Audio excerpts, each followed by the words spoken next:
साथियों नमस्कार। मैं प्रमोद कुमार आपके अपने चैनल साहनी मैथमेटिक्स में आप सभी का बहुत बहुत स्वागत करता हूं। साथियों आज ये हमारी समाधान बैच के अंदर जो हमारा चैप्टर वेक्टर चल रहा था उस वेक्टर की आखिरी क्लास है। पिछली क्लास में हम लोगों ने विविध प्रश्नावली के क्वेश्चन नंबर 1 से लेके 12 तक को सॉल्व किया था। आज की क्लास में हम लोग जो विविध प्रश्नावली के बचे हुए क्वेश्चन है ना मिसलेनियस के वो पढ़ेंगे और साथ ही कुछ इंपॉर्टेंट एग्जाम्पल बुक में है जो आपको सीखना चाहिए। एग्जाम में वो क्वेश्चन आते हैं तो वो हम लोग कुछ इंपॉर्टेंट एग्जाम्पल करेंगे और इस पूरे चैप्टर को आज फिनिश करेंगे। अब जल्दी से इस क्लास को अपने बहुत सारे साथियों तक शेयर कर दीजिए। तो आइए स्टार्ट करते हैं क्लास। और इस क्लास में हम लोग सबसे पहले क्वेश्चन नंबर 13 को सॉल्व करते हैं। पहले बहुत ध्यान से क्वेश्चन को पढ़ेंगे कि क्वेश्चन नंबर 13 एक्चुअल में बोल क्या रहा है। ठीक है, तो साथियों क्वेश्चन नंबर 13 में आपसे कहा जा रहा है कि the scalar product of the vector I K plus J K plus K with a unit vector along sum of vector this and this is equal to 1, find the value of lambda.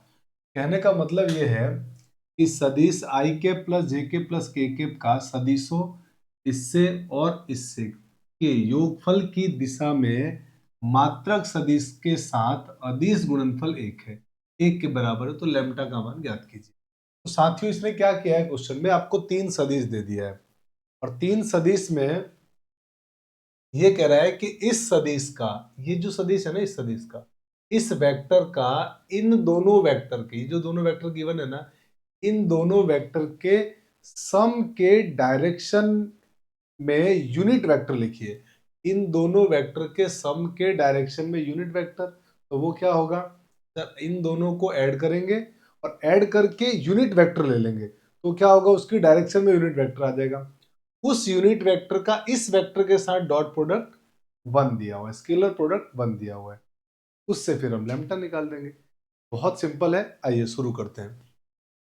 इस तरह इस question को करेंगे कैसे, तो तीनों vector को मैं कुछ नाम दे देता हूं पहले तो, है ना। तो फर्स्ट वेक्टर, इसको मैंने कुछ ए नाम दिया।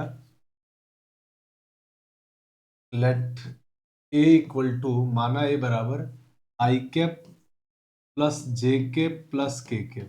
इस वेक्टर को मैंने ये नाम दिया। दूसरे वेक्टर को मैंने कुछ बी मान लिया कि B equal to 2 i cap plus 4 j cap minus 5 k cap. और सी वेक्टर आपके पास दिया हुआ है lambda I cap plus 2 j cap plus 3 k cap.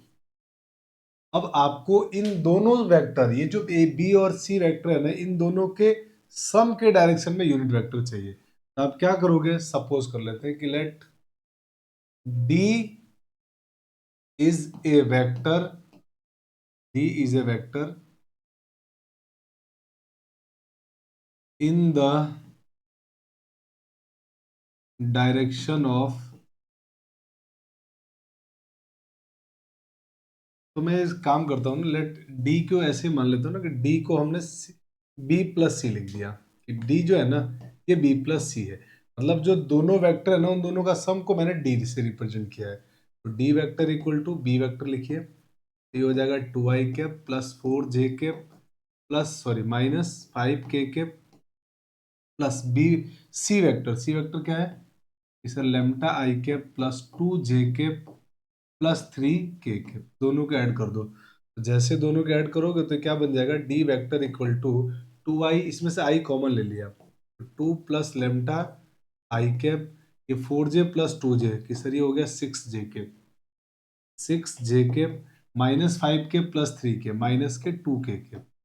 ये आया हमारे पास डी वेक्टर। अब a unit vector in the direction of D vector, ये हमको पूछा है। Unit vector, unit vector, vector in the direction of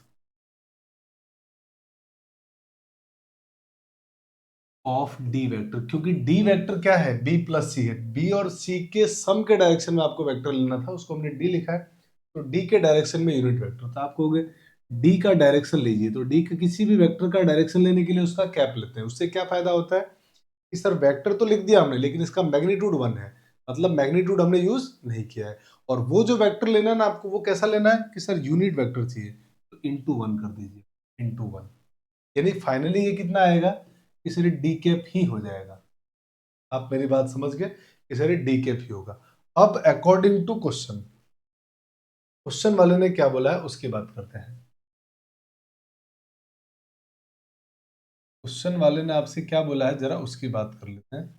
साथियों, क्वेश्चन वाले ने आपसे कहा है according to question, according to question,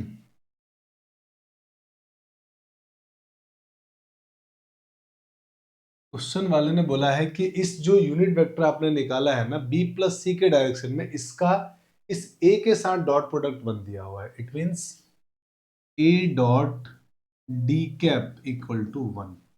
अब ये सारे वैल्यू पुट करके आप लेम्टा निकाल दीजिए, तो आप कहोगे सर डी वेक्टर, सॉरी ए वेक्टर तो ये रहा आई cap plus j cap plus के कैप डॉट डी वेक्टर, तो डी आपका ये था। अब इसका यूनिट वेक्टर, तो वेक्टर अपॉन इसका मैग्नीट्यूड, तो वेक्टर तो क्या हो गया इसे 2 plus लेम्टा I cap plus 6 J cap plus sorry minus 2 के कैप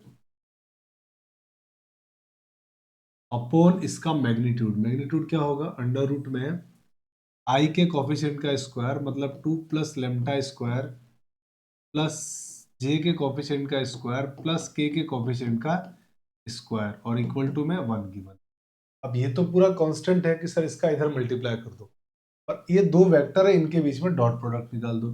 जब आप इन दोनों में डॉट प्रोडक्ट करेंगे तो आई का आई के साथ डॉट 1, तो क्या आएगा 2 प्लस लेम्टा, 2 प्लस लेम्टा, जे का जे के साथ डॉट तो प्लस 6 हो जाएगा।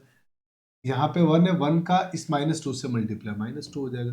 जब डॉट प्रोडक्ट निकालते हैं तो सेम सेम का मल्टीप्लाई करते हैं, ठीक है।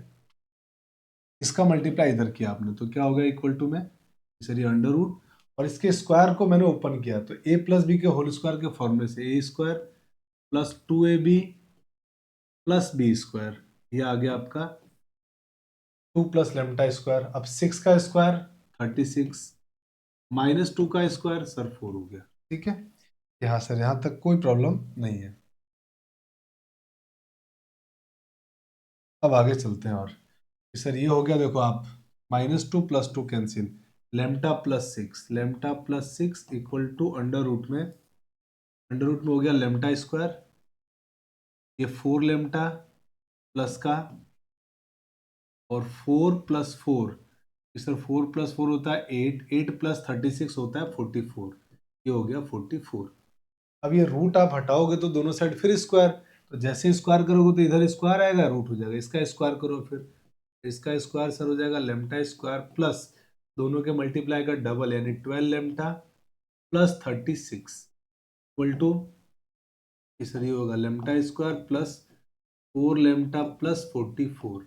अब क्या हुआ कि सर अब देखो ये लेम्टा स्क्वायर से लेम्टा स्क्वायर कैंसिल, ये 4 लेम्टा इधर आके माइनस, तो 12 लेम्टा माइनस 4 लेम्टा 8 लेम्टा। अब मैं इसको इधर कर रहा हूँ सॉल्व, है ना। चलिए अलग कलर का थोड़ा सा यूज कर लेते हैं। तो यहाँ पे कितना हो गया लेम्टा स्क्वायर कटने का 4 लेम्टा इधर आके माइनस, तो 12 माइनस 4 कितना होगा 8 लेम्टा। इसी तरीके से 36 उधर जाके माइनस, तो 44 माइनस 36 सर 8, तो लेम्टा की वैल्यू क्या आ गई 1, और यही आपसे क्वेश्चन में पूछा गया था कि लेम्टा की वैल्यू क्या होगी, तो ये हमारा आंसर आ गया 1। बहुत सिंपल था क्वेश्चन, आराम से हमने इस क्वेश्चन को बना लिया। आइए बढ़ते हैं अगले क्वेश्चन में। अगला क्वेश्चन पढ़िए।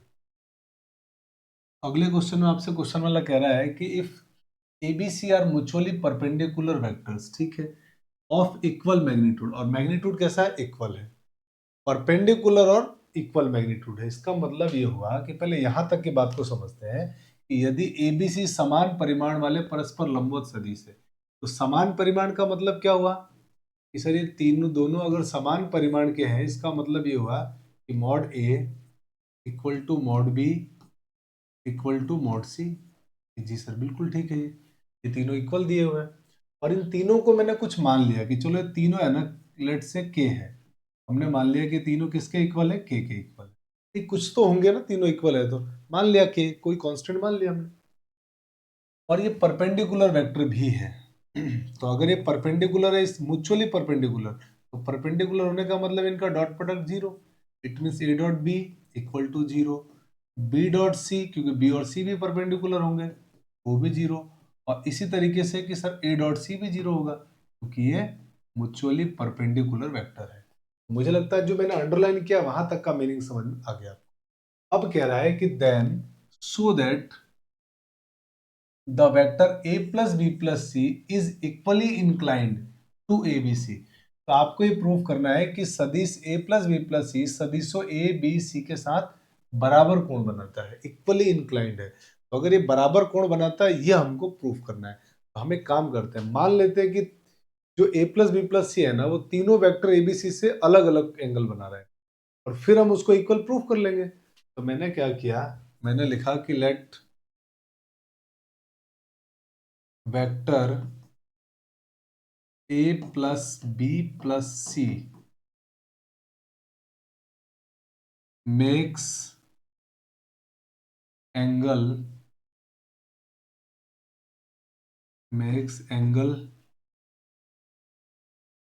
तीनों को मैंने अलग अलग एंगल ले लिया, makes angle alpha beta and gamma with the vectors a b and c respectively. हमने मान लिया कि a प्लस बी प्लस सी है ना, ए बी सी तीनों वेक्टर के साथ क्रमशः अल्फा बीटा गामा कोण बना रहा है। मान लिया कि a प्लस बी प्लस सी जो सदिश है, वो तीनों सदिश ए बी सी के साथ क्रमशः अल्फा बीटा और गामा कोण बना रहा है। तो अगर ये गामा कोण अल्फा बीटा गामा बना रहा है, तो अब इन दोनों के बीच में एंगल निकाल देते हैं कि angle between A plus B and C, sorry A, इसके बीच में पहले एंगल निकाल रहे हैं, तो इनके बीच में एंगल कितना है, अल्फा। तो हमारे पास फॉर्मूला क्या होता है एंगल निकालने का, कि sir cos alpha equal to दोनों का डॉट प्रोडक्ट, इसका मतलब A dot A plus B plus C dot A vector upon इसका मॉड, दोनों का mod, mod A mod B, mod A plus B plus C upon mod A. ये formula आपको याद ही होगा, दो सदिशों के बीच एंगल निकालने का, दो वेक्टर के बीच में एंगल निकालने का फॉर्मूला होता है mod A mod B upon A cos theta equal to A dot B upon mod A mod B. तो इसी फॉर्मूले का मैंने यहाँ पे यूज कर लिया है। यहाँ तक में कोई प्रॉब्लम नहीं कि सर यहाँ तक एकदम ठीक है, सब समझ में आ गया। अब जरा आगे बढ़ते हैं। तो मेरे भाई अब मैंने क्या किया कि इसका डॉट प्रोडक्ट किया, तो क्या बन गया यहाँ से, सर यहाँ से जो डॉट प्रोडक्ट जब करोगे आप, तो ये आ जाएगा हमारे पास, कलर ले लेते हैं अलग, सर ये आ जाएगा हमारे पास कॉस अल्फा इक्वल टू, अब ए का ए के साथ डॉट, कि सर ए डॉट ए, ठीक है, ए का बी के साथ डॉट, तो बी डॉट ए, इसी तरह से ए का सी के साथ डॉट, तो सी डॉट ए। और नीचे नीचे आ रहा है सर मॉड ए प्लस बी प्लस सी और मॉड ए। जी सर बिल्कुल ठीक है। अब अपन क्या कर रहे हैं कि सर यहाँ से हो गया हमारे पास cos alpha equal to A dot A कितना होता है, मॉड ए स्क्वायर, और बी डॉट ए, देखो ए डॉट बी जीरो दिया हुआ है, तो ए डॉट बी अगर जीरो है तो बी डॉट ए भी जीरो होगा, क्योंकि ए डॉट बी और बी डॉट ए सेम होते हैं, तो ये जीरो हो गया, ये भी जीरो हो गया, सी डॉट ए भी इसी तरह जीरो। और यहाँ पे फिर ये हो गया हमारे पास mod A plus mod B plus mod C upon mod A. अब आप कहोगे कि सर आपने ये भी तो कहा था ना कि मॉड ए मॉड बी मॉड सी तीनों इक्वल है और के इक्वल है, तो हम इसकी जगह के पुट कर देते हैं। तो यहाँ से कितना हो गया, cos alpha equal to A square upon mod A plus B plus C और अपो यहाँ पे इंटू में के। अब देखिए कि सर ये के से एक के कैंसिल हो गया, तो आंसर कितना आया, फाइनल आंसर है इसका के अपॉन मॉड ए प्लस बी प्लस सी। ये हमारे पास आया कॉस अल्फा। अब आप सेम इसी तरह से है ना, आप कॉस बीटा को जरा निकालिए। अब आप सेम कॉस बीटा को निकालिए, तो कॉस बीटा क्या होगा, angle between A plus B plus C and B. अब आप क्या लिखेंगे कि एंगल बिटवीन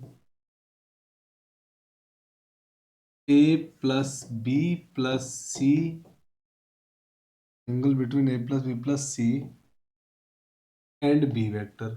तो इनके बीच में एंगल निकालेंगे तो वो कितना है सर, बीटा। तो cos beta equal to A plus B plus C dot B vector upon mod B.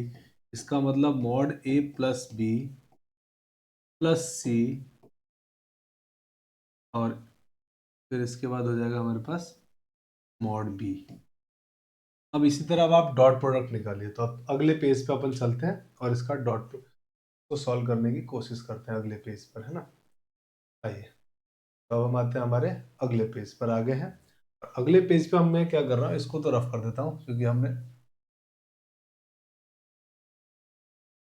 तो इसको तो कर देते हैं रफ। और हम आगे जो हमारा यही क्वेश्चन था ना, इसको सॉल्व करते हैं यहाँ से कॉस बीटा से। तो कितना आ जाएगा यहाँ से कि सर ये हो जाएगा कॉस बीटा इक्वल टू, थोड़ा जल्दी करते हैं आप सॉल्व, है ना, कि सर बी का ए के साथ डॉट, ए डॉट बी वो तो सर जीरो है, फिर इसका इसके साथ dot B dot B, B dot B कितना होगा कि सर ये होगा मॉड बी स्क्वायर। ठीक है साहब। और यहाँ पे सी डॉट बी, तो बी डॉट सी भी जीरो है तो सी डॉट बी भी जीरो होगा, तो वो तो हो गया जीरो। अपॉन में क्या बचा कि सर ये हो गया मॉड ए plus mod B plus mod C और मॉड बी। अब मॉड बी की वैल्यू को आपने कितना माना था, के, क्योंकि तीनों बराबर दो तो यहाँ पे भी के पुट कर दो। तो ये हो गया आपके पास के स्क्वायर अपॉन मॉड ए प्लस बी प्लस सी, और यहाँ पे के। यहाँ से क्या हुआ कि सर एक के से के कट गया, तो फाइनली आंसर आपके पास कॉस बीटा कितना आ गया, तो कॉस बीटा आ गया के अपॉन ए प्लस बी प्लस सी। ये हो गया के का मान। इसको इक्वेशन नंबर 2 नाम दे दो, और इससे पहले वाला जो हमारा आंसर आया था ना, इसको नाम देते हैं इक्वेशन नंबर 1। ठीक है, इसको मैंने 2 नाम दे दिया। अब इसी तरीके से आप कॉस गामा फाइंड आउट करोगे। सिमिलरली आपको क्या करना है, आप कॉस गामा फाइंड आउट करना है। अब आप लिख दो कॉस गामा के लिए। अब मैं लिख दूं क्या, सिमिलरली आप निकाल लोगे यहाँ सर, इसी तरह हम गामा के लिए भी सॉल्व कर लेंगे कि A plus B plus C dot C करना है अपॉन मॉड ए plus B plus C into mod C, और सॉल्व करोगे तो फिर से यही आंसर आएगा। तो similarly cos gamma equal to होगा के अपॉन मॉड ए plus B plus C, equation number 3। अब आप लिख दोगे कि फ्रॉम इक्वेशन 1 2 एंड 3, तो 1 2 3 से हमारे पास क्या आंसर आ गया सर, 1 2 3 से हो गया हमारे पास cos alpha equal to cos beta equal to cos gamma, क्योंकि तीनों की वैल्यू सेम आ रही है। और अगर ये तीनों इक्वल है तो इसका मतलब क्या हो गया कि sir alpha equal to beta equal to gamma, क्योंकि अगर तीन एंगल का कॉस सेम है तो वो एंगल भी क्या रहे होंगे, सेम। और यही आपको प्रूफ करना था कि जो ए प्लस बी प्लस सी है ना, वो ए बी सी के साथ इक्वली इंक्लाइंड होगा। तो मेरे हिसाब से बहुत अच्छे से आपको समझ में आ गया यहाँ सर 14 नंबर क्वेश्चन को ऐसे सॉल्व करना है। आइए 15 नंबर क्वेश्चन करते हैं। देखिए 15 नंबर क्वेश्चन में क्या बोल रहा है कि prove that A plus B plus C dot A plus B equal to mod A square mod B square if and only if. ये बड़ा काम का पॉइंट है ना। इफ एंड ओनली इफ का मतलब होता है हिंदी में यदि और केवल यदि। यदि और यदि केवल यदि का मतलब ये होता है कि जो बात बोली गई है ना, वो दोनों साइड से ट्रू होनी चाहिए। मतलब सीधा भी ट्रू होना चाहिए और इसका रिवर्स यानी कि कन्वर्सली भी ट्रू होना चाहिए बात। कहने का मतलब ये है कि कन्वर्सली इसका क्या मतलब होता है, जैसे मैं आपसे बोलूं कि A is perpendicular to B, मान लो मैं ऐसा बोलता हूं, तो मैंने कहा इफ एंड ओनली इफ, तो इसका मतलब ए भी बी के परपेंडिकुलर है और बी भी ए के परपेंडिकुलर है। मतलब कन्वर्सली भी बात ट्रू होनी चाहिए। मतलब आपको इस क्वेश्चन को अगर ये गिवन है तो परपेंडिकुलर प्रूव करना है, क्योंकि A and B are perpendicular. ऐसा आपसे बोला है prove that this is equal to this equal to this if and only if A and B are perpendicular. इसका मतलब आपको ये प्रूव करना है कि ये गिवन है तो ये परपेंडिकुलर होंगे, और अगर परपेंडिकुलर गिवन है तो ये बात ट्रू हो। दोनों एंड से आपको प्रूव करना है, ठीक है।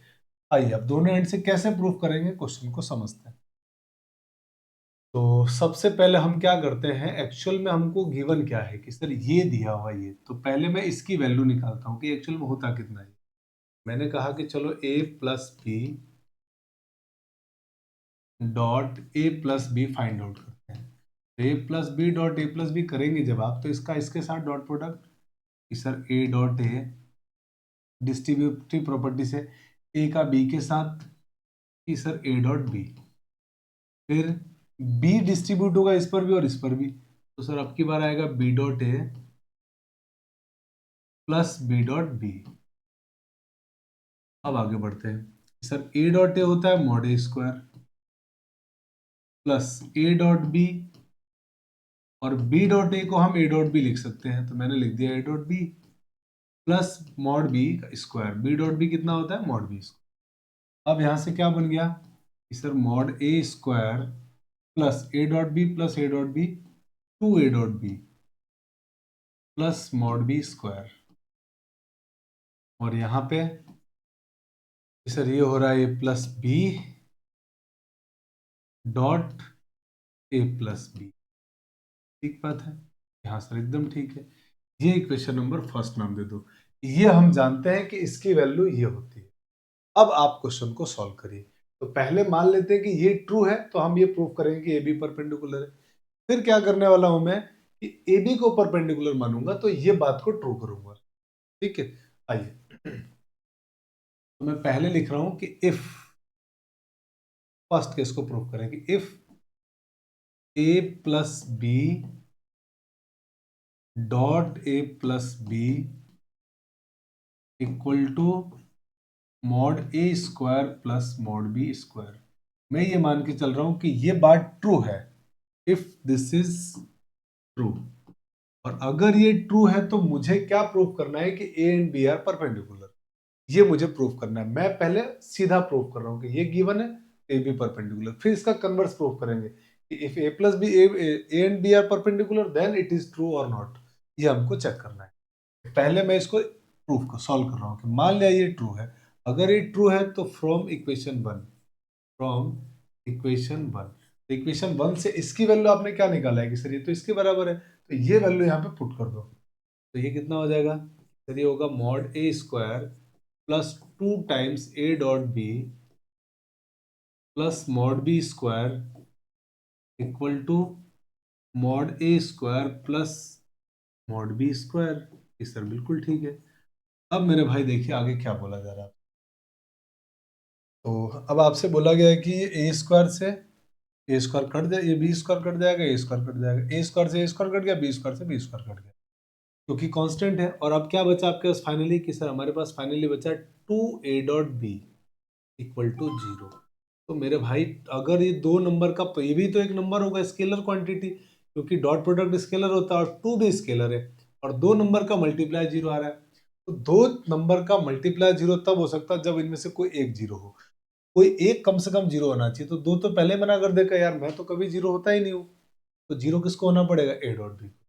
का मतलब ये हुआ कि यहां से हमको ये बात समझ में आ गई कि ए dot B equal to zero.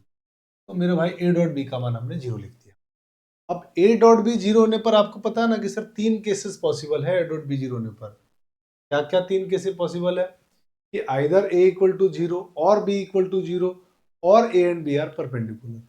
तो क्वेश्चन में साफ साफ लिखा हुआ है कि गिवन है कि A is not equal to zero, B is not equal to zero, मतलब ए और बी जीरो वेक्टर नहीं है। Means A vector is not equal to zero and B is not equal to zero. दोनों में से कोई भी zero vector नहीं है। और अगर दोनों में से कोई भी जीरो वेक्टर नहीं है और ए डॉट बी जीरो आ रहा है, तो ये तभी हो सकता है जब ए और बी कैसे रहे हो, परपेंडिकुलर। का मतलब A is perpendicular, is perpendicular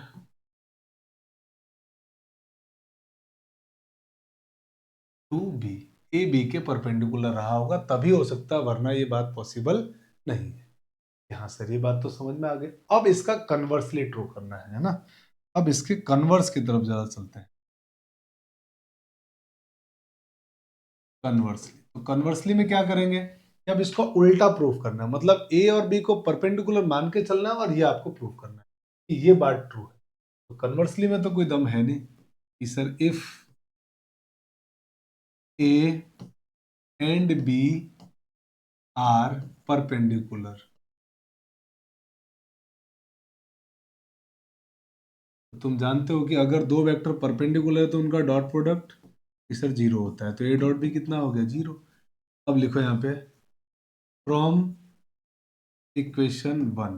भाई इक्वेशन वन में हम जानते हैं कि ए डॉट प्लस बी डॉट ए प्लस बी की वैल्यू होती है mod A square plus two a mod a dot B plus mod B square, और ए डॉट बी हमको मालूम है कि जीरो हो रहा है, तो यहाँ पे आप क्या पुट कर दोगे, जीरो। तो जैसे ही जीरो पुट करोगे तो क्या आ जाएगा, A plus B dot A plus B equal to mod A square plus two into zero plus mod B square, और टू इंटू जीरो भी जीरो होता है, तो फाइनली आपका आंसर कितना आ गया, सर ये हो गया A plus B dot A plus B equal to mod A square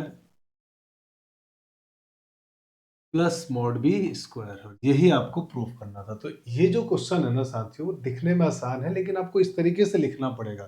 proper जब आप इस तरह से लिखेंगे तब जाके पूरे मार्क्स आपको मिलने वाले हैं। तो बढ़िया क्वेश्चन था जो हमने 50 नंबर को सॉल्व किया। अब आगे बढ़ते हैं अगले क्वेश्चन, आइए 16। अब ये ऑब्जेक्टिव क्वेश्चन आ गया हमारे पास, और इस क्वेश्चन में कहा जा रहा है कि theta is the angle between two vectors A and b and a dot B equal to zero. A dot b positive है, मतलब greater than equal to zero है, ओनली व्हेन। तो इनमें से कौन सा ऑप्शन ट्रू होगा, कह रहा है यदि दो सदिशों ए और बी के बीच का कोण है थीटा और ए dot B equal to zero है, ए dot B greater equal to zero है, तो कौन सा इसमें से ट्रू है। तो मेरे भाई आपको क्वेश्चन में साफ साफ क्या लिखा हुआ है कि ए dot B is greater equal to zero. हाँ सर बिल्कुल ठीक है।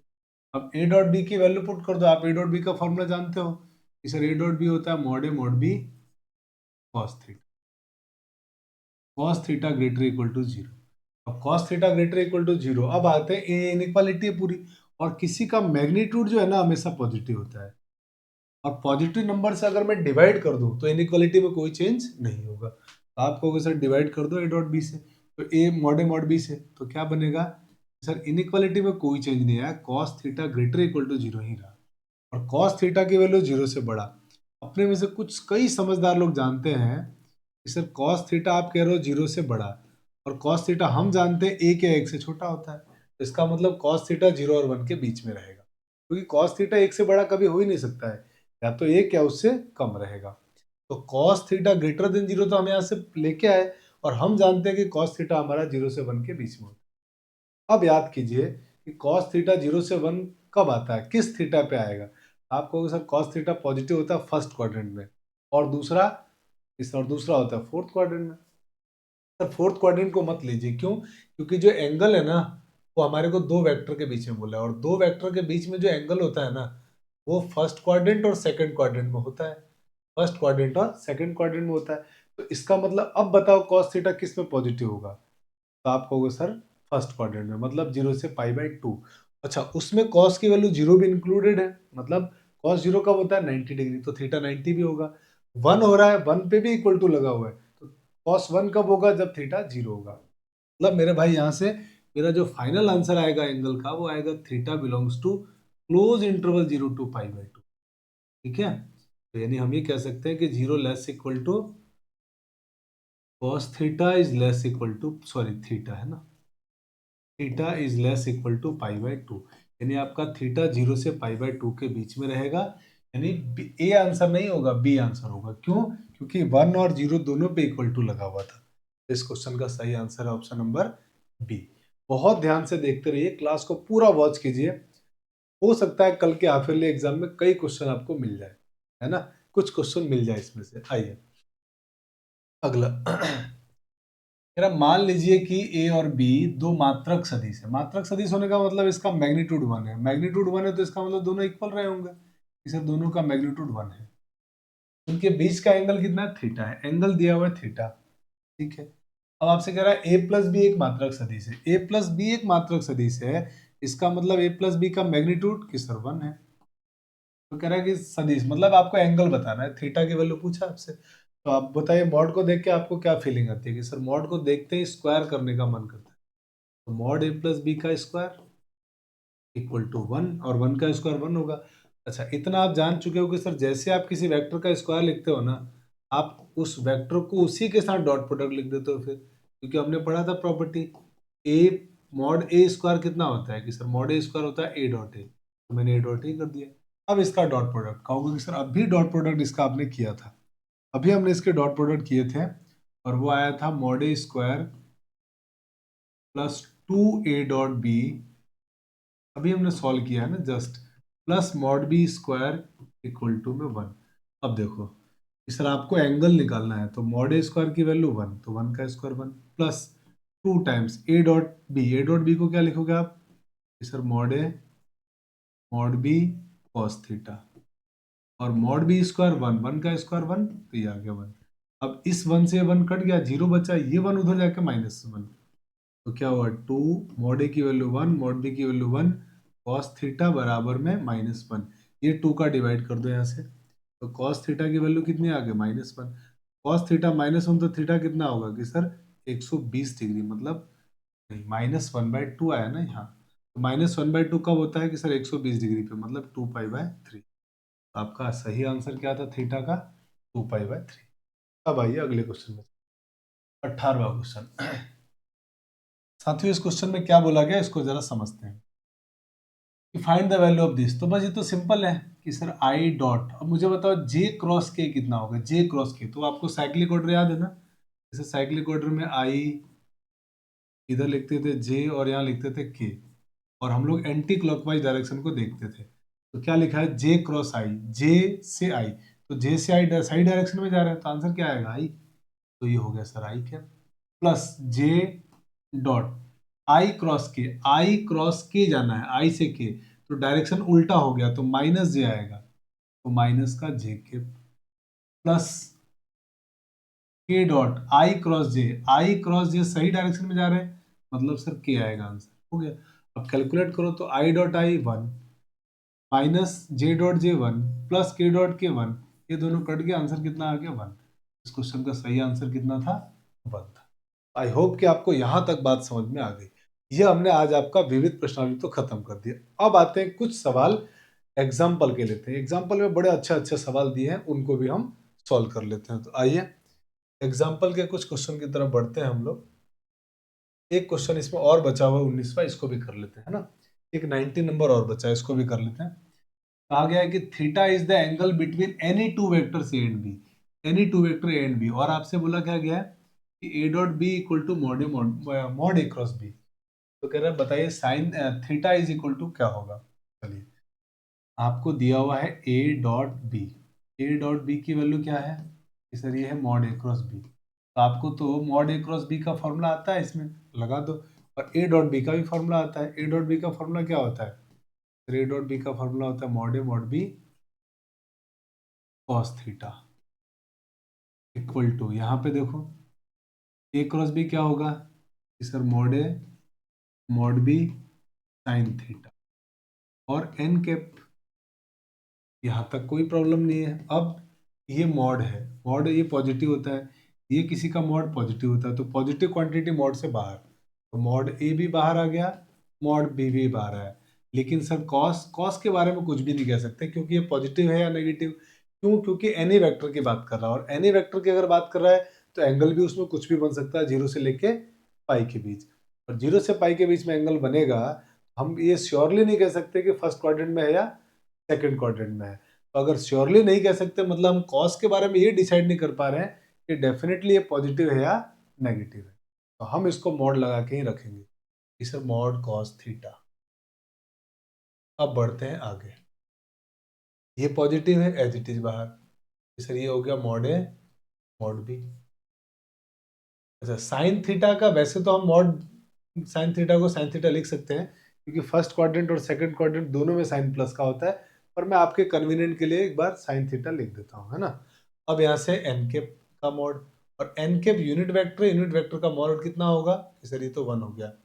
यहाँ पे मॉड भी कैंसिल हो गया। क्या बचा आपके पास कि सर हमारे पास बच गया है मॉड कॉस थीटा, और साइन थीटा का मॉड कितना हो जाएगा कि सर साइन थीटा। क्यों? क्योंकि फर्स्ट क्वाड्रेंट में थीटा हमारा किस क्वाड्रेंट में है कि सर 0 से पाई के बीच, और 0 से पाई के बीच फर्स्ट और सेकंड दोनों क्वाड्रेंट में साइन किसका होगा प्लस का, और इसकी वैल्यू हो गई 1। तो हमारे पास अब ये आया एक्चुअल में। अब ये आया तो मुझे आंसर बताना है कि थीटा की किस वैल्यू पे दोनों बराबर होंगे, थीटा की किस वैल्यू पे दोनों बराबर होंगे। तो आप कहोगे सर ऐसी थीटा की है ना दो वैल्यू आ रही है, एक तो थीटा की वैल्यू π/4, जब आप π/4 पुट करोगे तब भी देखो दोनों का आंसर क्या आएगा 1/√2, तो दोनों सेम हो रहे हैं। सर एक आंसर तो ये आ रहा है, और एक आंसर और आ रहा है इसका, थीटा इक्वल टू 3π/4 मतलब 135 डिग्री। तब भी ये प्लस का 1/√2 आ रहा है, और ये माइनस में आएगा लेकिन मॉड की वजह से प्लस हो जाएगा। तो सर आंसर दो आ रहे हैं, ये और ये। लेकिन ऑप्शन में हमारे को सिर्फ π/4 दिया है, इसीलिए हम सही आंसर टिक क्या करेंगे π/4। बाकी इसका ये भी आंसर ट्रू है।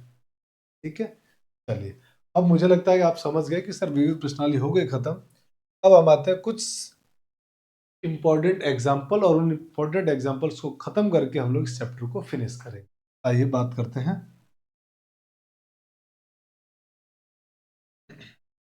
क्या बोला गया? Find A vector in the direction of vector A has magnitude 7। आपको इस वेक्टर के डायरेक्शन में एक ऐसा वेक्टर फाइंड आउट करना है जिसका मैग्नीट्यूड कितना है 7 यूनिट। साथियों इस तरह का क्वेश्चन है ना राजस्थान बोर्ड में कई बार लगातार आया। प्रीवियस ईयर के क्वेश्चन जब आप देखोगे तो आप पाओगे किसी वेक्टर के डायरेक्शन में यूनिट वेक्टर, या किसी वेक्टर के डायरेक्शन में एक वेक्टर फाइंड आउट करो जिसका मैग्नीट्यूड कुछ दिया हुआ है। ऐसे सवाल लगातार आए हुए हैं। तो ऐसा वेक्टर हम कुछ मान लेते हैं। तो ये वेक्टर हमारे पास क्या गिवन है, आइए। तो इस वेक्टर को तो हमने कुछ ए कॉल किया कि ये तो ए वेक्टर है जो हमको दिया हुआ है i_2j। और इसका आपको एक वेक्टर फाइंड आउट करना है जिसका मैग्नीट्यूड कितना होगा 7। तो let b is the vector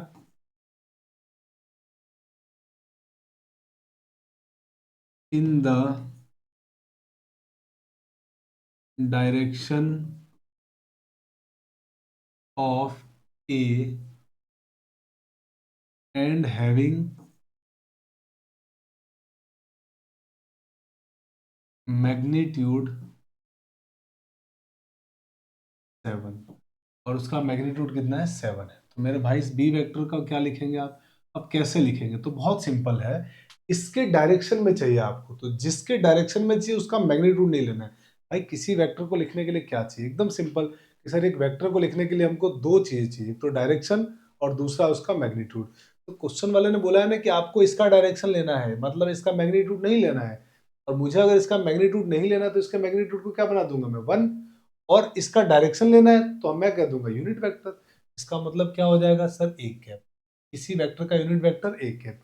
अब अब आपके पास जो ये वेक्टर लिखा है ना बी, वो इसका ये वेक्टर के बराबर आपने लिख दिया, मतलब इसका मैग्नीट्यूड 1 है तो ये भी 1 हो गया। लेकिन आपको इस 1 मैग्नीट्यूड का वेक्टर नहीं चाहिए, 7 मैग्नीट्यूड का। इसका मैग्नीट्यूड तो 1 है, इसको 7 बनाने के लिए क्या करोगे सर? आप इंटू 7 कर दीजिए, ये आपका आंसर हो। अब इसको सॉल्व कर लीजिए, एकदम सिंपल। सर अब मैंने लिख दिया b vector equal to 7, a cap का मतलब होता है ए वेक्टर अपॉन इसका मैग्नीट्यूड। 7 इंटू ए वेक्टर कहा गया ये रहा। सर ए वेक्टर हो गया मेरे पास i_2j अपॉन ए का मैग्नीट्यूड √1 का स्क्वायर प्लस -2 का स्क्वायर। तो सॉल्व करेंगे तो कितना आएगा 7/2 का स्क्वायर 4 + 1 5, 7/√5 इंटू i_-2j।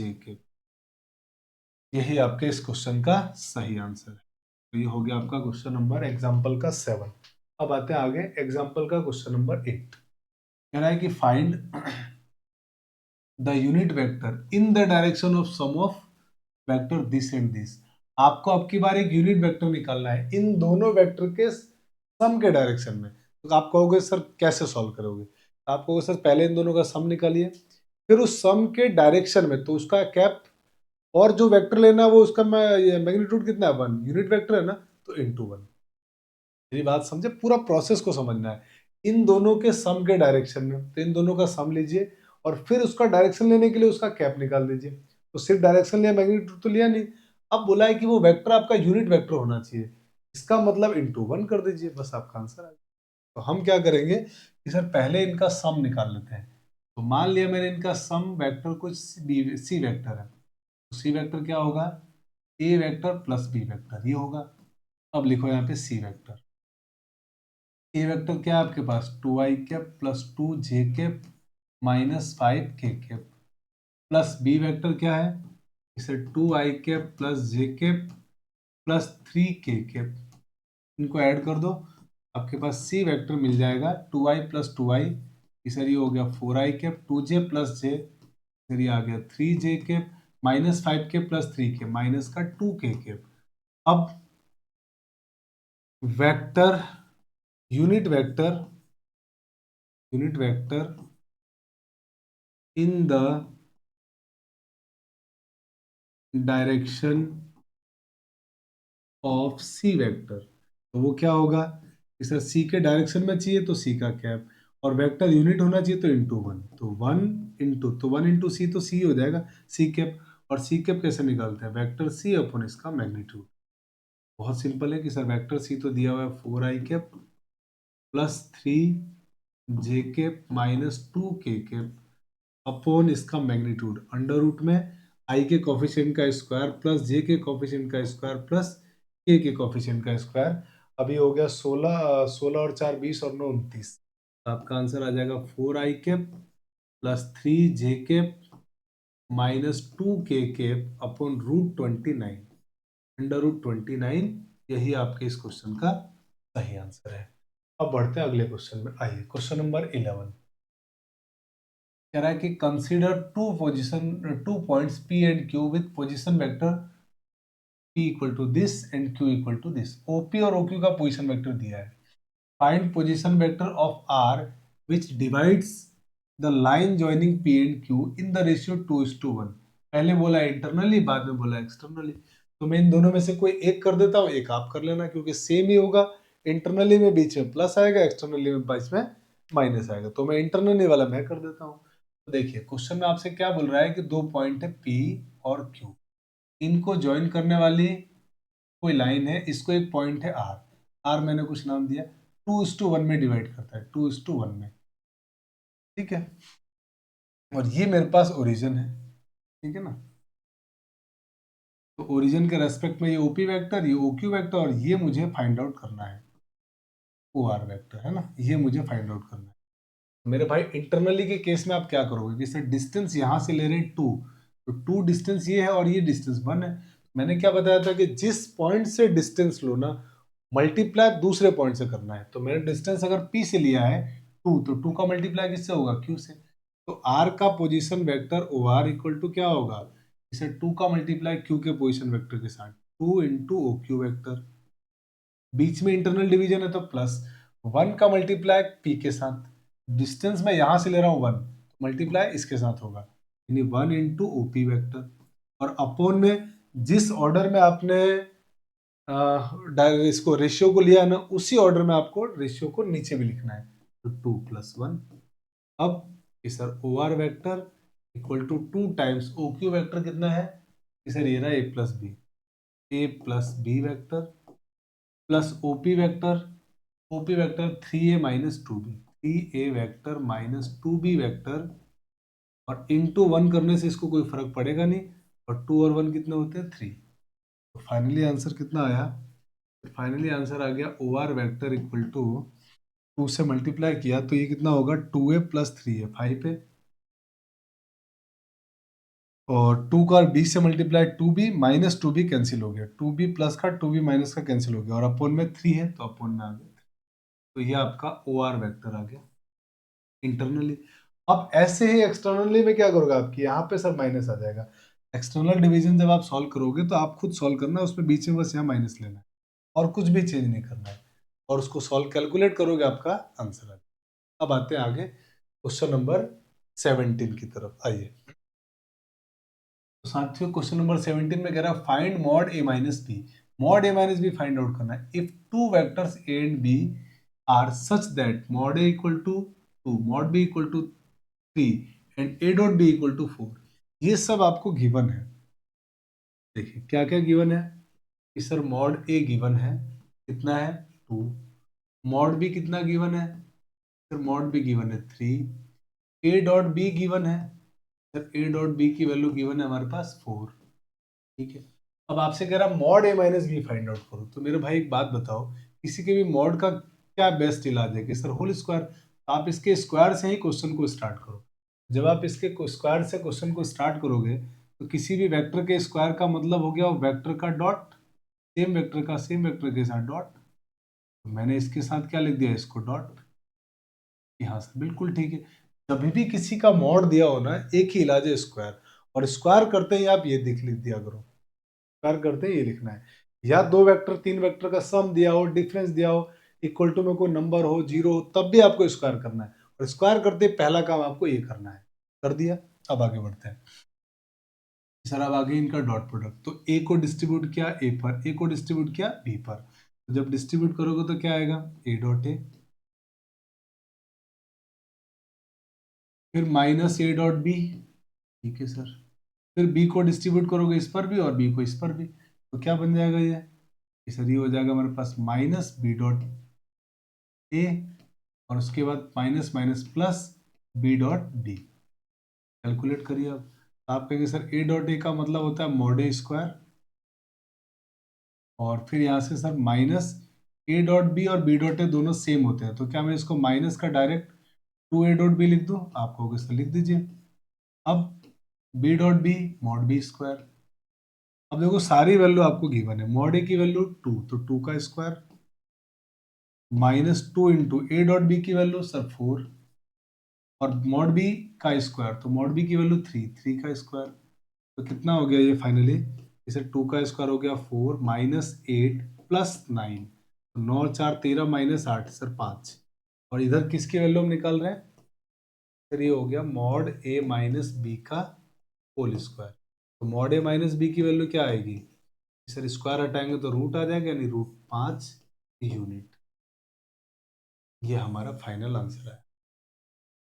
तो यही इस क्वेश्चन का सही आंसर था, option number, question number, example number 17 हमने आपका सॉल्व करके बताया। अब आते हैं अगले में।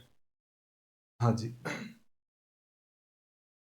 फॉर एनी टू वेक्टर, किसी भी दो वेक्टर के लिए, है ना, कोई भी दो वेक्टर हो सकता है, for any two vector a and b we have this, किसी भी दो वेक्टर के लिए ये बात ट्रू होगी, ऐसा आपको प्रूव करना है। ये प्रूफ, ये ट्रू होगा ऐसा आपको प्रूफ करने के लिए बोला गया है। तो आइए करते हैं सॉल्व। तो आपको इस डॉट प्रोडक्ट को देख के आया कि सिर्फ कॉस यूज करना पड़ेगा, और इनइक्वालिटी भी यूज में आ रही है, कॉस और इनइक्वालिटी। आइडिया लगा, कॉस में इनइक्वालिटी बनानी है सर। क्वेश्चन को देखिए, डॉट प्रोडक्ट से मुझे कॉस की फीलिंग आई, और लेस देन से मुझे इनइक्वालिटी, मतलब मुझे इनइक्वालिटी बनानी है। तो किसी भी अगर मैं वेक्टर की बात करूंगा ना, फॉर एनी वेक्टर, तो किसी भी अगर वेक्टर के साथियों बात की जाएगी, तो उसका मतलब ये हुआ कि उसके बीच में एंगल जो है ना, क्योंकि वेक्टर की बात चल रही है, एंगल सर 0 से पाई के बीच में कुछ भी हो सकता है। बात समझ गए आप कि हाँ सर एंगल कुछ भी हो सकता है। एंगल अगर कुछ भी हो सकता है तो मेरे भाई कॉस थीटा है ना, -1 से 1 के बीच में कोई भी नंबर हो सकता है। समझ रहे हैं आप बात, क्योंकि 0 से पाई के बीच में कॉस का जब ग्राफ आप बनाएंगे ना, 0 से पाई के बीच में जब आप कॉस का ग्राफ बनाएंगे तो इस तरह का ग्राफ बनता है। ये जगह 0, ये π/2, और ये होता है पाई, और दोनों पे हम लोग क्लोज इंटरवल लगाते हैं। तो पाई पर कितना आएगा कि सर पाई पर वैल्यू आती है -1, और 0 पे आता है 1, तो कॉस हमारा -1 से 1 के बीच में होगा। बस कॉस से स्टार्ट करो और इनइक्वालिटी लगानी है। तो for any vector, any two vectors, let angle between a and B is theta. मान लिया कि इनके बीच में एंगल थीटा है। अगर एंगल थीटा है तो मेरे भाई कॉस थीटा क्या रहेगा, आप कहोगे सर कॉस थीटा -1 से 1 के बीच में होगा। यहाँ सर ये बिल्कुल ठीक है। लेकिन मुझे ए डॉट बी का मॉड चाहिए, ए डॉट बी का मॉड, तो मुझे कॉस का भी मॉड बना देना चाहिए, कॉस का भी मॉड ले लेना चाहिए। तो जैसे मैं इसका मॉड लूंगा ना, तो साथियों मॉड पता है क्या बन जाएगा कि सर मॉड कॉस थीटा हो जाएगा इससे लेस देन इक्वल टू 1। क्यों होगा? क्योंकि आपको ये बात पता है इनइक्वालिटी में कि अगर if minus A is less than equal to X is less than equal to A लिखा हुआ है, तो इसको मॉड में हम लिख सकते हैं mod X less than equal to A, ऐसा हम लिख सकते हैं। तो मैंने इसी बात को देख के ये लिख दिया। और जब मैंने ये लिखा तो अब आपको मालूम है कि सर किसी का मॉड ये भी एक पॉजिटिव क्वांटिटी है, ठीक है सर, और वन भी कैसा है? पॉजिटिव क्वांटिटी है, ठीक। अब मुझे ए डॉट बी लाने के लिए मॉड ए मॉड बी चाहिए, क्योंकि मुझे पता है ए डॉट बी तभी आएगा क्योंकि हम ये फॉर्मूला जानते हैं। ए डॉट बी का फॉर्मूला क्या होता है कि सर ए डॉट बी का फॉर्मूला होता है मॉड ए मॉड बी कॉस थीटा, यानी मुझे कॉस थीटा के साथ में मॉड ए मॉड बी चाहिए। तो मैंने मॉड ए मॉड बी से पूरी इनइक्वालिटी में मल्टीप्लाई किया, और मॉड ए मॉड बी क्या होंगे? पॉजिटिव। पॉजिटिव से मल्टीप्लाई करने पे इनइक्वालिटी में कोई चेंज नहीं होता है, मल्टीप्लाई कर दीजिए। तो ये हो गया sir mod A mod B mod cos theta less equal to mod A mod b, ठीक बात है। अब मॉड की एक प्रॉपर्टी होती है जो आप जानते होंगे कि सर हम ये जानते हैं कि मॉड ए बी मतलब कोई भी दो नंबर ले लो, आप एक्स वाई ले लेते हैं, चलो दो नंबर अगर एक्स वाई मॉड में लिखे हुए हैं तो हम इसको mod x into mod y लिख सकते हैं, ऐसा हम लिख सकते हैं। तो मैंने उसी तरह से इसको मैंने लिख दिया मॉड के अंदर, तो इसको मॉड में लिख दिया आपने मॉड ए मॉड बी कॉस थीटा। सोचो जब इसको ओपन करोगे तो यही आएगा, क्योंकि ये दोनों तो एज इट इज बाहर आएंगे क्योंकि पॉजिटिव है, मॉड कॉस के लग जाएगा। ठीक बात है सर, यहाँ तक ए मॉड बी। अब जरा याद कीजिए कि सर यही तो ए डॉट बी होता है, कि हाँ सर यही तो ए डॉट बी है, तो मेरे भाई ए डॉट बी की वैल्यू क्या हो गई sir? Less equal to mod A mod B.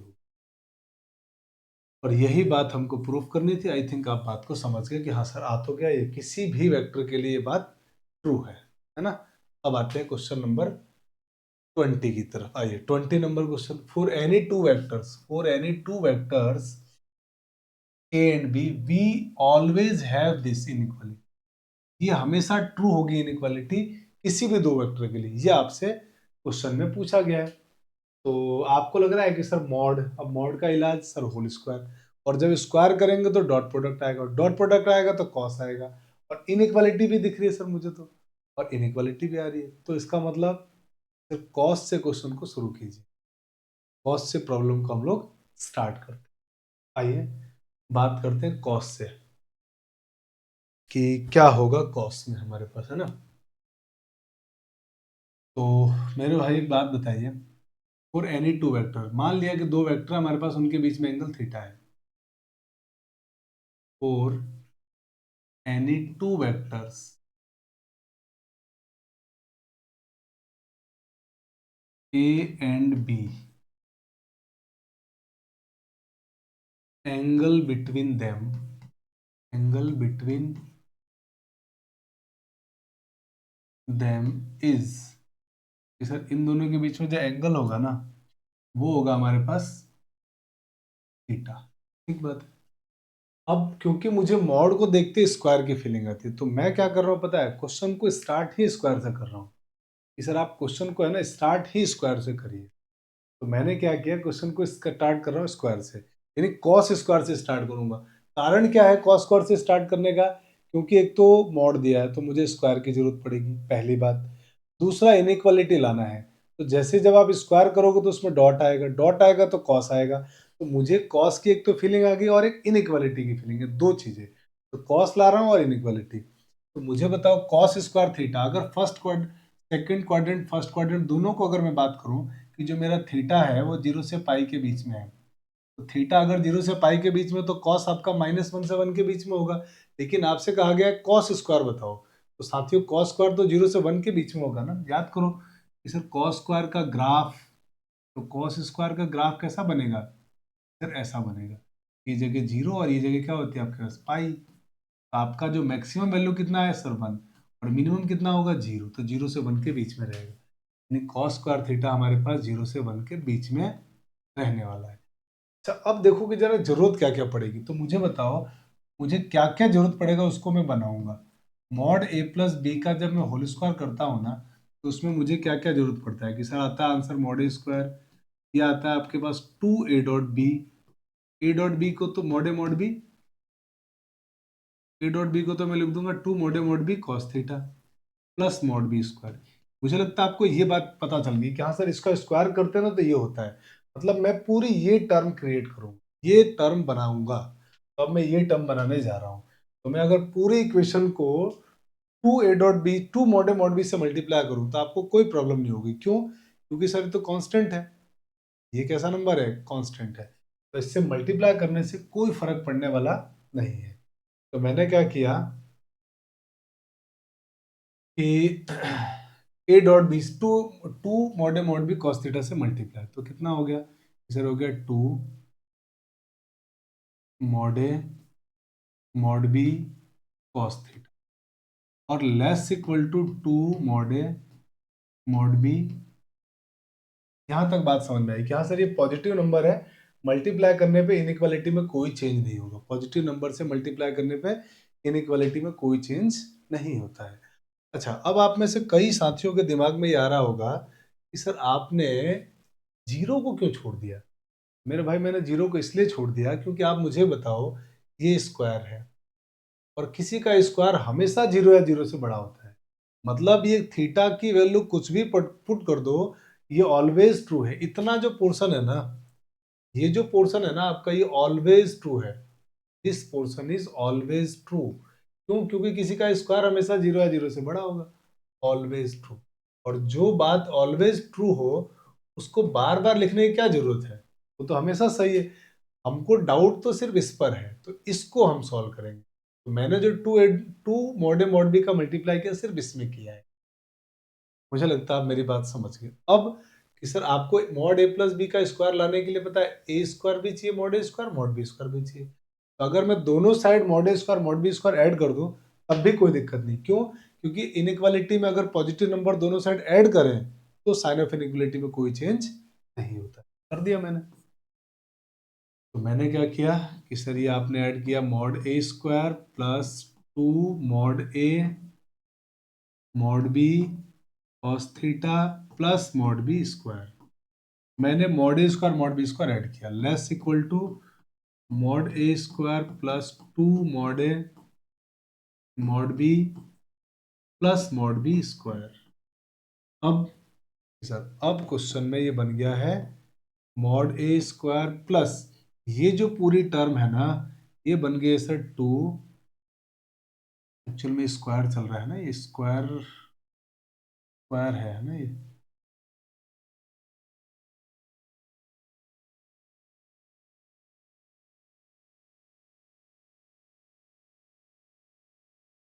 मैंने कुछ गड़बड़ किया है क्या?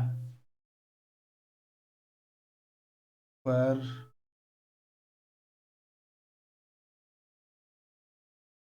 ठीक है, कोई दिक्कत नहीं है, ठीक है।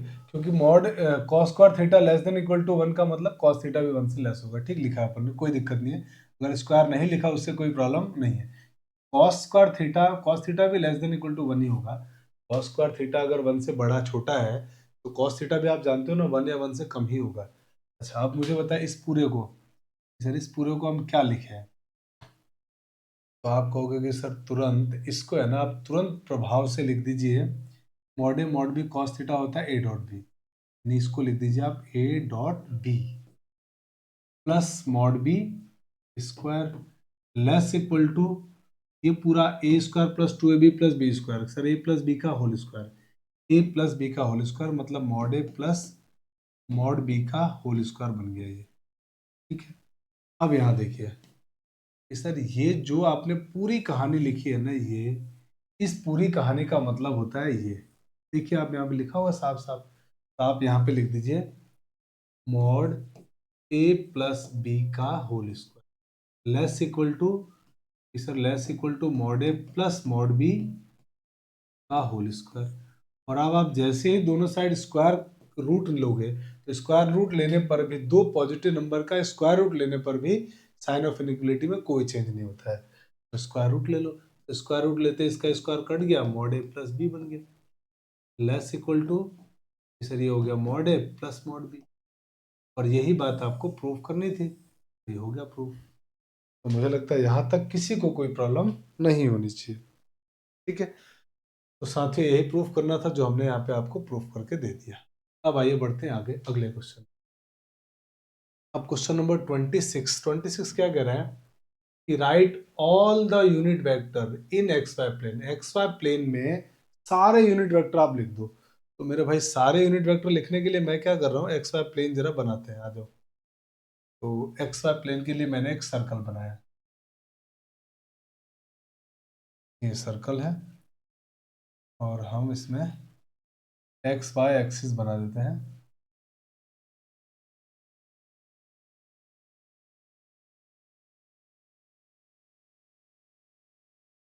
आइए इसको रोटेट कर देते हैं।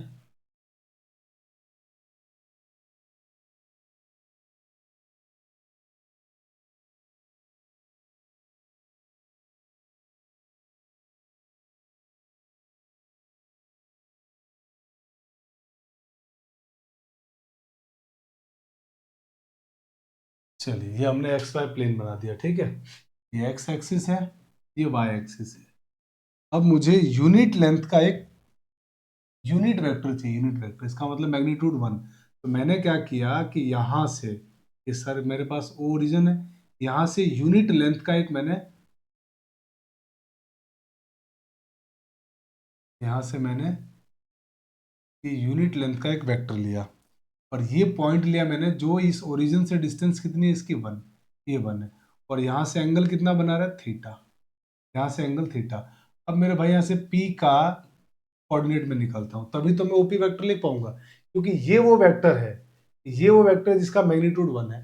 लेकिन मुझे सारे वेक्टर लिखने, तो ये घूमता जाएगा ये पूरा, और सारे वेक्टर को कवर कर लेगा, और इसकी लेंथ हमेशा 1 रखनी है। तो आप समझ पा रहे हो कि सर एक सर्कल बनेगा, इसलिए मैंने ये सर्कल लिया है, और ये एंगल थीटा है। मुझे पी का ओपी वेक्टर निकालना है, क्योंकि मुझे वेक्टर चाहिए यूनिट लेंथ का, एक्स वाई प्लेन में जितने पॉसिबल वेक्टर वो सारे लिखने हैं।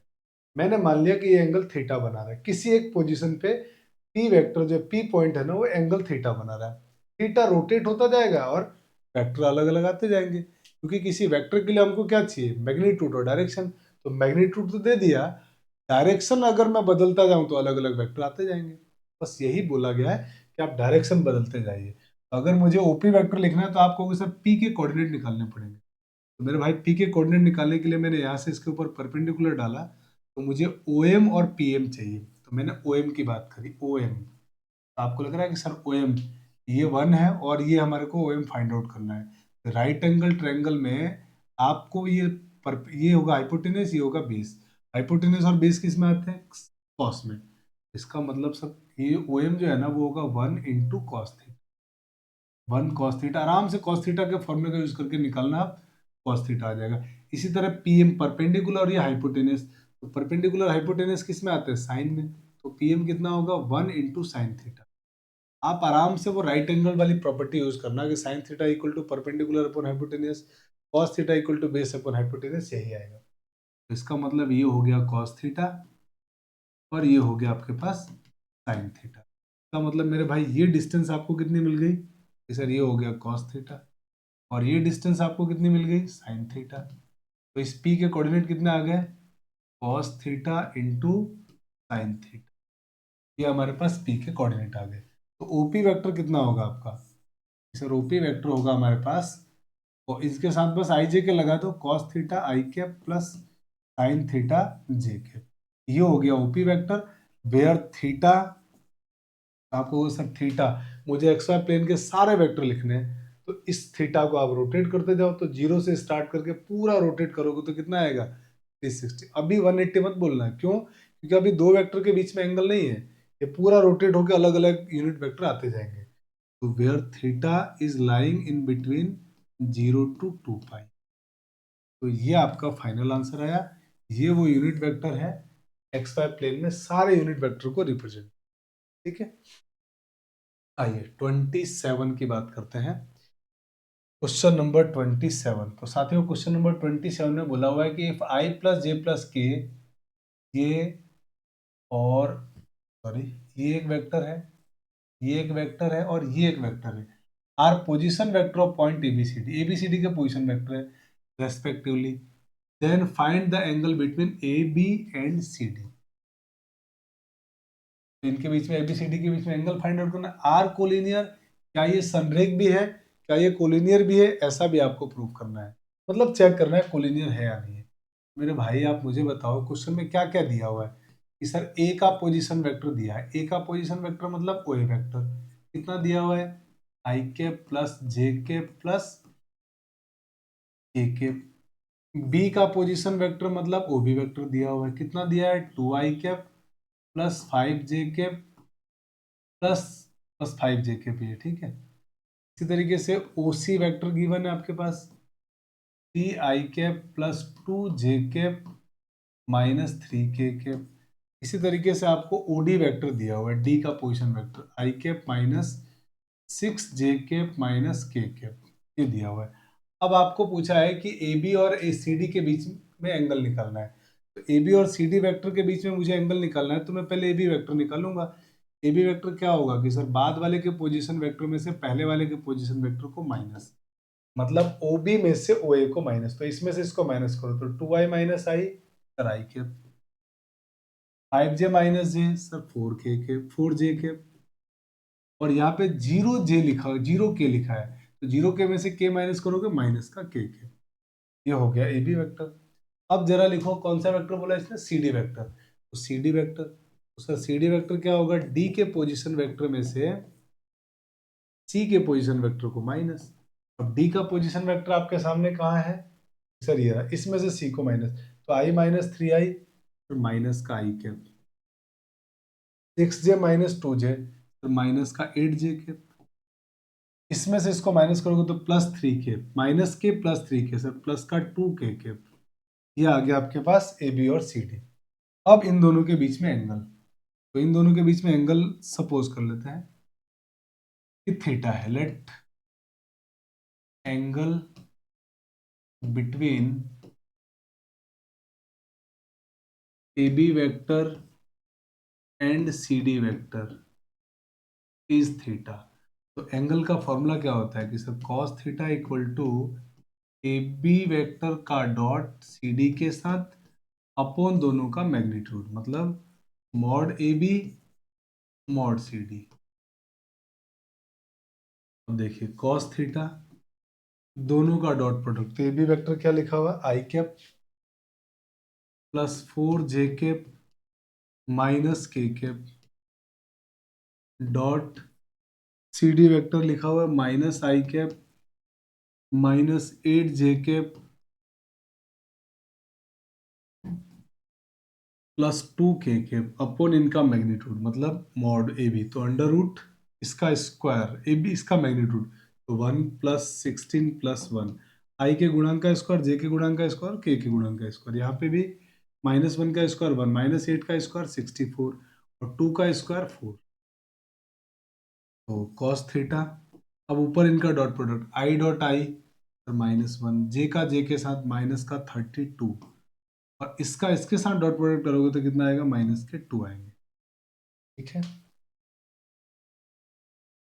कुछ क्वेश्चन में करेक्शन है क्या इसमें, कुछ गलत लिखा है क्या मैंने, आई प्लस जे प्लस के 2i प्लस 5j, ठीक है, के है ही नहीं इसमें, 3k plus 2k minus 2j minus 3k, और ओडी वेक्टर आई के माइनस जे के माइनस के, ए बी वेक्टर क्या आया, बी में से इसको माइनस किया तो आई 4j माइनस के, ठीक है। सी में से डी को, डी में से सी को माइनस, तो माइनस का 2k, सी डी वेक्टर मैंने गलत लिखा है, देखो इसमें से इसको जब माइनस करोगे ना आप, सी डी में से सी को, तो इसमें से इसको माइनस करेंगे माइनस का 3i, तो i माइनस 3i माइनस का 2i, और इसमें से माइनस किया तो माइनस का 8, ठीक है, इसमें से माइनस किया तो प्लस का 2, ये भी ठीक है, तो यहाँ आएगा -2, ठीक है।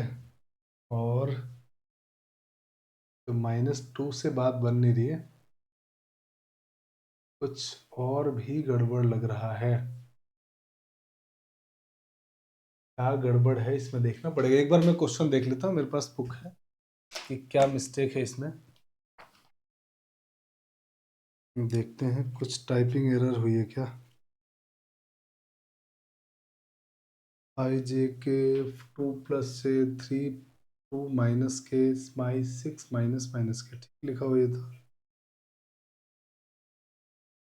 ए बी ठीक है। सी डी -2 -8 प्लस 2 के ठीक है। बाकी सब कुछ ठीक है ना। तो कोई दिक्कत नहीं है। क्वेश्चन तो बिल्कुल ठीक लिखा हमने। तो कैलकुलेशन में कहीं मिस्टेक, चलो देखते हैं जो भी आएगा। मुझे बता, यहाँ से इसको मल्टीप्लाई करो कितना आएगा, -2। इसका मल्टीप्लाई -32 और इसका मल्टीप्लाई करोगे तो -2। ठीक है, के डॉट के अपॉन ये कितना हो गया सर, 16 और 2 18, रूट में 18, यहाँ पे रूट 64 और 4 68 और 1। अब यहाँ गड़बड़ हो गया ना, -2 का स्क्वायर करोगे तो 4 हो जाएगा ये। तो कितना हो गया, 64 और 8, 64 और 8 72, 72। अब इसको और सिंप्लीफाई करूँ तो कॉस थीटा की वैल्यू क्या हो गई फिर, -36 अपॉन इस 18 को 9 इंटू 2 लिखा मैंने। 9 इंटू 2 तो 9 का रूट हो गया 3, √2। इसी तरह इसको लिखा मैंने 36 इंटू 2, 36 का रूट 6 इंटू √2। तो बिल्कुल ठीक है। अब देखो क्या हो रहा है कैसा, 3 इंटू 6 18, 18 से 36 कट गया 2 बार, तो -2 बटा √2 इंटू √2 2। ये दोनों कट के कितना आंसर आ गया, -1। कॉस थीटा की वैल्यू -1 कब होगी, जब थीटा की वैल्यू पाई होगी। और थीटा अगर पाई है इसका मतलब angle between A B and C D कितना आ गया, पाई। और ए बी और सी डी के बीच में एंगल पाई है, इसका मतलब ये दोनों वेक्टर कैसे हो गए सर, कोलिनियर हो गए। क्यों, क्योंकि एंगल पाई आ रहा है। एंगल पाई आने का मतलब ये होगा इनका डायरेक्शन अलग अलग रहा होगा। मतलब ये होगा कि ए बी वेक्टर अगर इधर है, फिर ये ए बी वेक्टर है मेरे भाई, अगला इधर होगा सी डी वेक्टर। तो देखो कोलिनियर ही तो आए चारों पॉइंट कि सर ये चारों पॉइंट कोलिनियर हो गए, है ना, क्योंकि चारों ये कोलिनियर, या हो सकता है इसका उल्टा रहा होगा। तो ये दोनों का डायरेक्शन, इसका डायरेक्शन इधर होगा, क्योंकि पाई एंगल तभी बनेगा जब अपोजिट डायरेक्शन है दोनों का। तो ये हमारे पास अगर अपोजिट एंगल बन रहा है, सारे पॉइंट कैसे हो गए, चारों कोलिनियर हो गए, एक ही लाइन पे लाई करेंगे, है ना। तो इसका मतलब ये हो गया पॉइंट्स आर कोलिनियर। ये हो गया आपके पास पॉइंट्स, इसको मैं रफ कर देता हूँ।